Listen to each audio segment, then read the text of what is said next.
লক্ষ্মীপুরের কমলনগরে ১.৫ কিলোমিটার রাস্তার ৫টি বাঁশের সাঁকো। চলাচলে ভোগান্তি পোহাতে হচ্ছে এই অঞ্চলের কয়েক হাজার বাসিন্দাকে। বিঘ্নিত হচ্ছে শিক্ষা, একই সাথে চিকিৎসা ব্যবস্থাও। দুর্ভোগ নিরসনে ব্যবস্থা নেওয়ার আশ্বাস প্রশাসনের।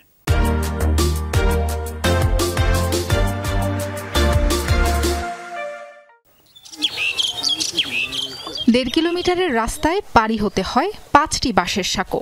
কমলনগরের বশিরুল্লাহ সড়ক দুর্ভোগের আরেক নাম। মেম্বারপাড়া থেকে মানিকগঞ্জ পর্যন্ত রাস্তা হয়ে বাজার, হাসপাতাল ও শিক্ষা প্রতিষ্ঠানে চলাচল করে ৫ গ্রামের কয়েক হাজার মানুষ।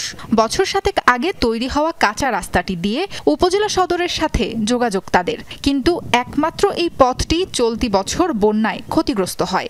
বাধ্য হয়ে নিজেদের উদ্যোগে সাঁকো দিয়েছে গ্রামবাসী। অনেকে হারাইতে পারে না, অনেকে খাল দিয়ে নেমে আসে।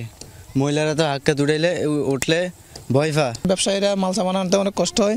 মাল সামান ওইখানে রাখার পরে তারপরে ছোট একটা নৌকা দিয়ে আনা হয়। কখনো কখনো এই সাঁকো বিলীন হয়ে যায়, কিন্তু আমরা খাওয়ার যোগ্য অনেক সময় যেতে হয়। স্কুলের পূর্ব দিকে আছে 5টা সাঁকো, দক্ষিণ দিকে আছে, রাস্তার অবস্থা খারাপ, খেওয়া দিয়ে আসতে হয়।